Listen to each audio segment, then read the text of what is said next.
Jane Eyre by Charlotte Brontë. Chapter 8. Ere the half-hour ended, 5 o'clock struck. School was dismissed, and all were gone into the refectory to tea. I now ventured to descend. It was deep dusk. I retired into a corner and sat down on the floor. The spell by which I had been so far supported began to dissolve. Reaction took place, and soon, so overwhelming was the grief that seized me, I sank prostrate with my face to the ground. Now I wept. Helen Burns was not here. Nothing sustained me. Left to myself, I abandoned myself, and my tears watered the boards. I had meant to be so good, and to do so much at Lowood, to make so many friends, to earn respect and win affection. Already I had made visible progress. That very morning I had reached the head of my class. Miss Miller had praised me warmly. Miss Temple had smiled approbation. She had promised to teach me drawing and to let me learn French if I continued to make similar improvement 2 months longer. And then I was well received by my fellow pupils, treated as an equal by those of my own age, and not molested by any. Now here I lay again, crushed and trodden on, and could I ever rise more? Never, I thought, and ardently I wished to die. While sobbing out this wish in broken accents, someone approached. I started up. Again Helen Burns was near me. The fading fires just showed her coming up the long vacant room. She brought my coffee and bread. "Come, eat something," she said. But I put both away from me, feeling as if a drop or crumb would have choked me in my present condition. Helen regarded me, probably with surprise. I could not now abate my agitation, though I tried hard. I continued to weep aloud. She sat down on the ground near me, embraced her knees with her arms, and rested her head upon them. In that attitude she remained silent as an Indian. I was the first who spoke.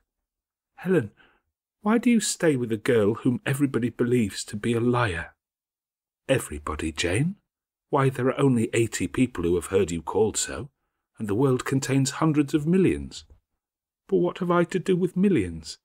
The 80, I know, despise me." "Jane, you are mistaken. Probably not one in the school either despises or dislikes you. Many, I am sure, pity you much." "How can they pity me after what Mr. Brocklehurst has said?" "Mr. Brocklehurst is not a god, nor is he even a great and admired man. He is little liked here.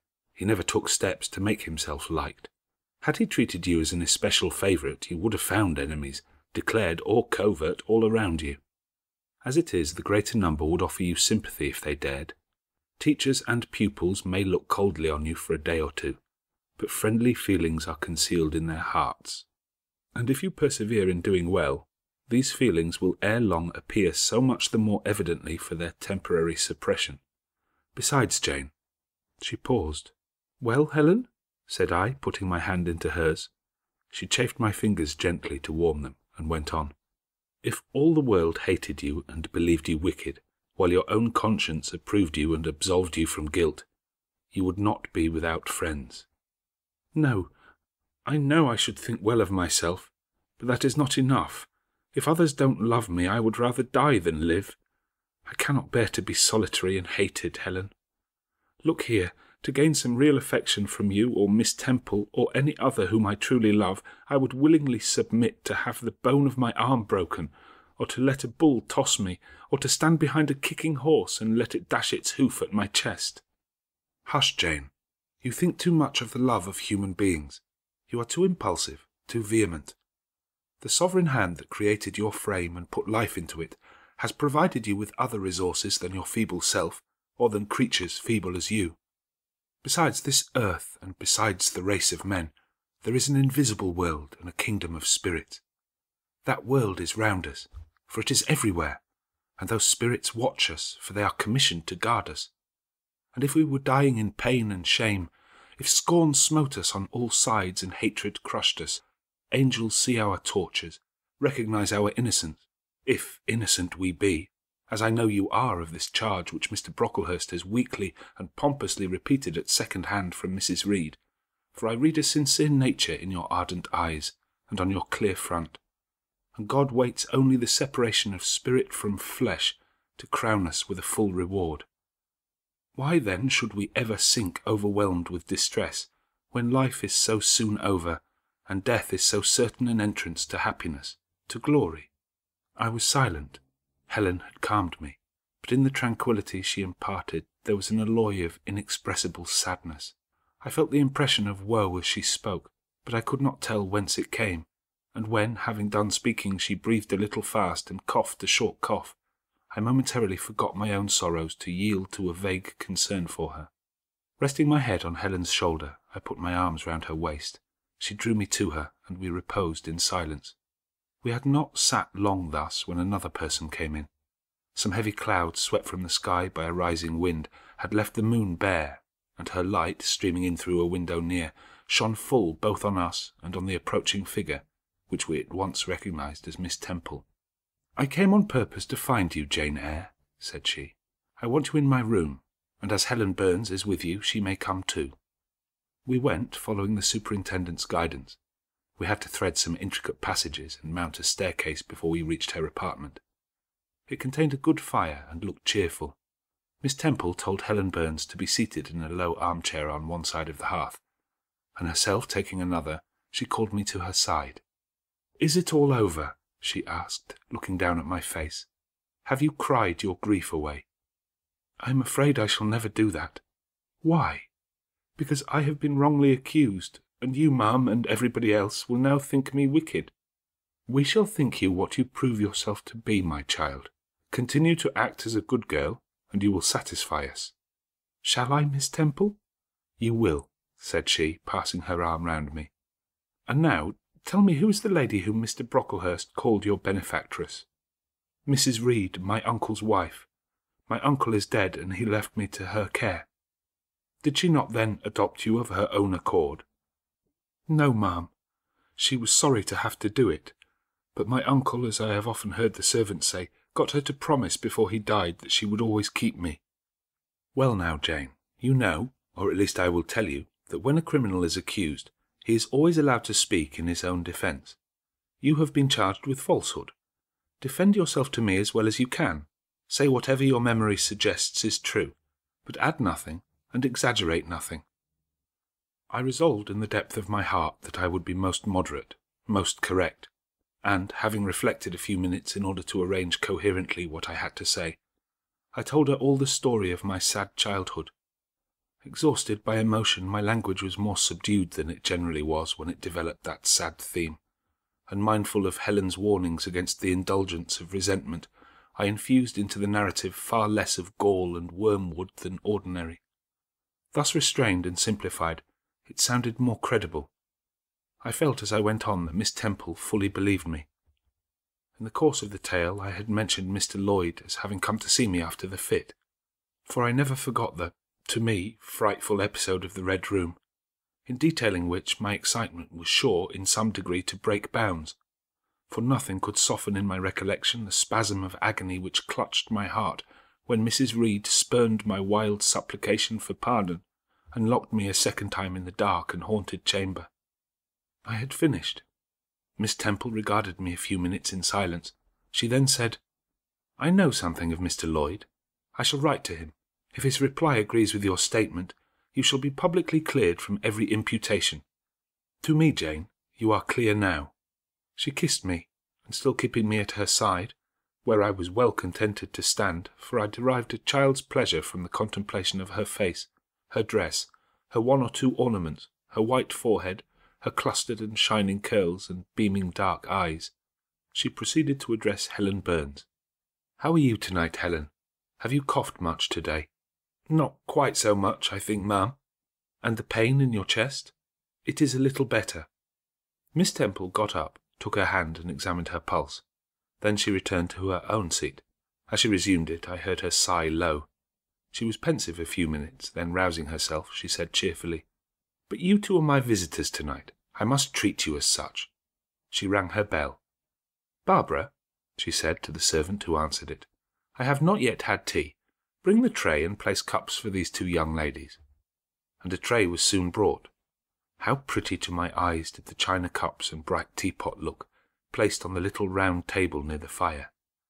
How fragrant was the steam of the beverage, and the scent of the toast, of which, however, I, to my dismay, for I was beginning to be hungry, discerned only a very small portion. Miss Temple discerned it too. "Barbara," she said, "can you not bring a little more bread and butter? There is not enough for 3. Barbara went out. She returned soon.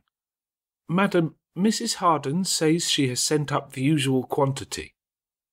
Mrs. Harden, be it observed, was the housekeeper, a woman after Mr. Brocklehurst's own heart, made up of equal parts of whalebone and iron. "Oh, very well," returned Miss Temple. "We must make it do, Barbara, I suppose." And as the girl withdrew, she added, smiling, "Fortunately, I have it in my power to supply deficiencies for this once." Having invited Helen and me to approach the table, and placed before each of us a cup of tea with one delicious but thin morsel of toast, she got up, unlocked a drawer, and taking from it a parcel wrapped in paper, disclosed presently to our eyes a good-sized seed-cake. "I meant to give each of you some of this to take with you," said she, "but as there is so little toast, you must have it now." And she proceeded to cut slices with a generous hand. We feasted that evening as on nectar and ambrosia, and not the least delight of the entertainment was the smile of gratification with which our hostess regarded us as we satisfied our famished appetites on the delicate fare she liberally supplied. Tea over and the tray removed, she again summoned us to the fire.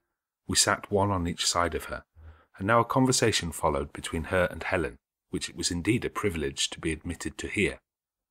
Miss Temple had always something of serenity in her air, of state in her mien, of refined propriety in her language, which precluded deviation into the ardent, the excited, the eager, something which chastened the pleasure of those who looked on her and listened to her by a controlling sense of awe. And such was my feeling now, but as to Helen Burns I was struck with wonder. The refreshing meal, the brilliant fire, the presence and kindness of her beloved instructress, or perhaps more than all these, something in her own unique mind had roused her powers within her.